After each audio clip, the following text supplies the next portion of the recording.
Hi, and welcome back to our second session of the Git commands practical. In this session, we are going to create an online repo and now link it with the local repository. We will then perform some operations using the Git commands. The first thing is to create an online repo. We'll do that within the browser. You should already be having your GitHub account set. So I'll just head straight to my GitHub account in the browser. Once you're in the browser, just type github.com or the link to where your GitHub profile is. That is my GitHub profile. On the top right, there's a plus icon. Click on it. Then create new repository. In the repository name, type git commands.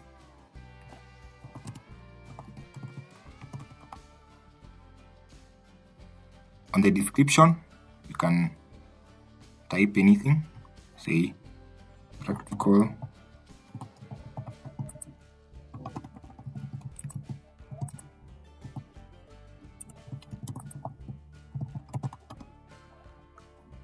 You may leave the rest of the other options as they are.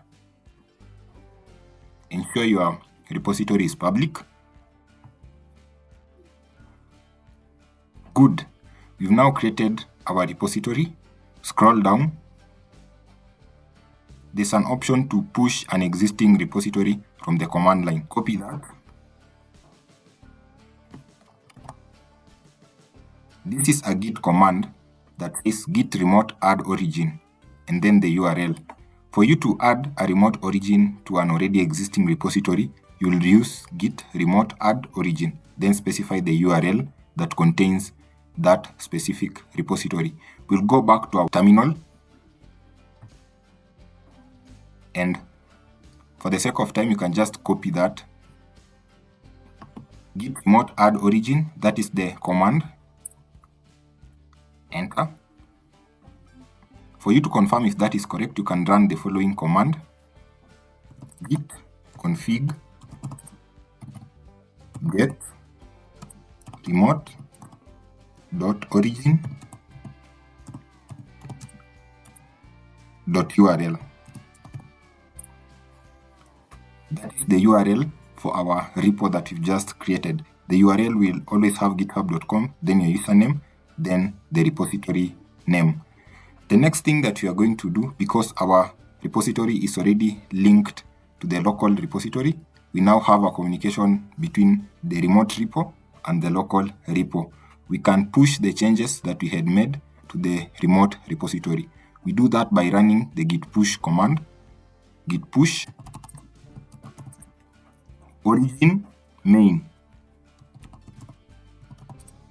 Main is the branch that you're working with.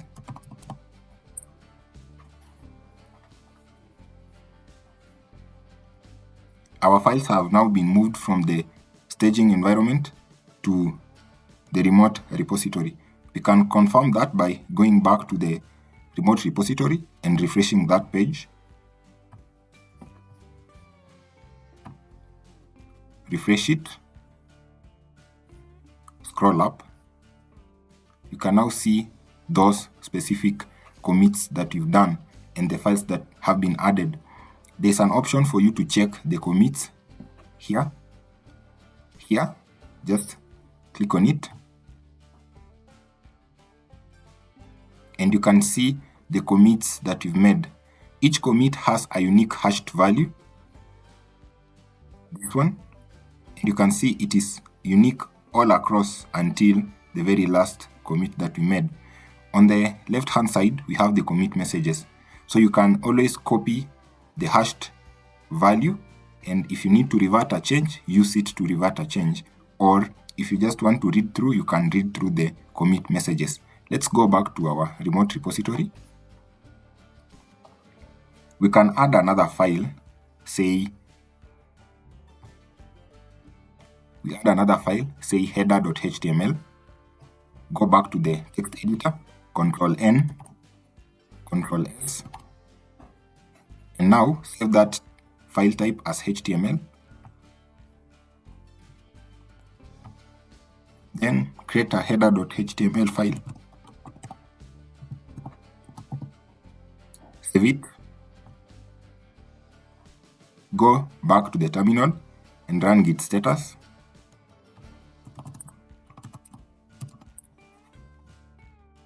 And you can see we have a file that is untracked. When a file is untracked, Git won't track any changes made to it, but you want this file to be added to the staging environment so that you can track everything that is happening to it. Git add header.html.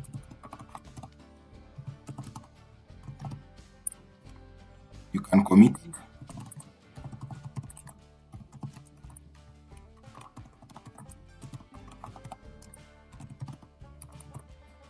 Enter. So far, we've just moved these changes to the staging environment, but they are not available yet on the repository that we created online, the remote repository. We'll need to push those changes using the git push command. Origin main.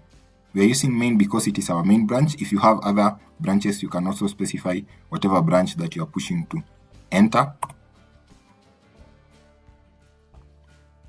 Our files have now been pushed. You can now see the header.html file has been added to our remote repository. Let's go back to our local repo.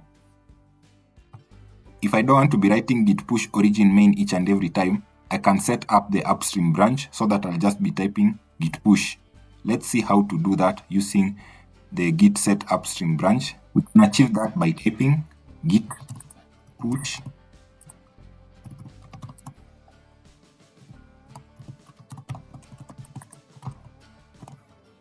because we want that branch main to be our upstream branch. We'll type main, enter. Our upstream branch has now been set. We can check if that has been implemented by adding some text to the file, any file that we've created. Let me use the header.html file. Write some HTML code in it. Within the body, you can type anything. Be a paragraph. Say hello world. And maybe say hello world. Save it. We now need to go back to the terminal and check the status of the current working directory.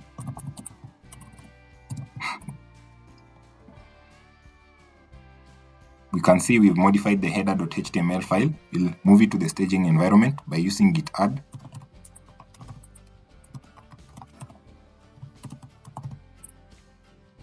And then commit with a message. Say sample text. And then type git push.